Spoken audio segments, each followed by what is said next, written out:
ಬೆಳಗಾವಿ ಆಶಾ ಕಾರ್ಯಕರ್ತೆಯರ ಬೇಡಿಕೆ ಈಡೇರಿಸುವಂತೆ ಪ್ರತಿಭಟನೆ. ಕಳೆದ ಏಪ್ರಿಲ್ ತಿಂಗಳಿನಿಂದ ರಾಜ್ಯ ಸರ್ಕಾರ ಆಶಾ ಕಾರ್ಯಕರ್ತೆಯರಿಗೆ ಪ್ರೋತ್ಸಾಹ ಧನ ಸೇರಿಸಿ ಕನಿಷ್ಠ 10,000 ರೂಪಾಯಿಗಳ ಗೌರವಧನ ತಕ್ಷಣ ಕೊಡುವುದಾಗಿ ಸೇರಿದಂತೆ ವಿವಿಧ ಬೇಡಿಕೆ ಈಡೇರಿಸುವಂತೆ ಆಗ್ರಹಿಸಿ ಗುರುವಾರ ಕರ್ನಾಟಕ ರಾಜ್ಯ ಆಶಾ ಕಾರ್ಯಕರ್ತೆಯರ ಸಂಘ ಸರ್ದಾರ್ ಮೈದಾನದಿಂದ ಪ್ರತಿಭಟನಾ ರ್ಯಾಲಿ ನಡೆಸಿ ಜಿಲ್ಲಾಧಿಕಾರಿ ಮೂಲಕ ಮುಖ್ಯಮಂತ್ರಿಗೆ ಮನವಿ ರವಾನಿಸಿದರು. ಈಗಾಗಲೇ ಸರ್ಕಾರ ಮೊದಲು ನಮಗೆ ನೀಡಿದ ಪ್ರೋತ್ಸಾಹಧನ ಇಲ್ಲಿವರೆಗೂ ಸಿಕ್ಕಿಲ್ಲ ಎಂದು ದೂರಿದ್ದಾರೆ. ವರದಿಗಾರ ಉತ್ತರ Bhajantri UK first news Belagavi.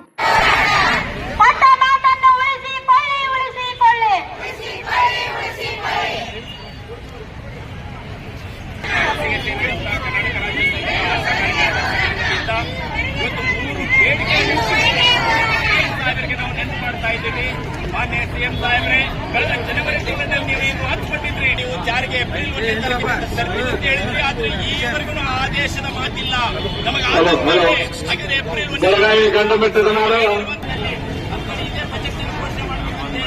ಹಾಗೇನೆ 60 ವರ್ಷ ಆದಂತವ್ರನ್ನ ತೆಗೆದು ಏನು ಆಲ್ಮೋಸ್ಟ್ ಬಳಸು ಬಿಸಾಕು ಅನ್ನೋ ತರ ತೆಗೆದಾಕಿದ್ದೀರಿ, ಆದೇಶ ಮಾಡಿದ್ದೀರಿ.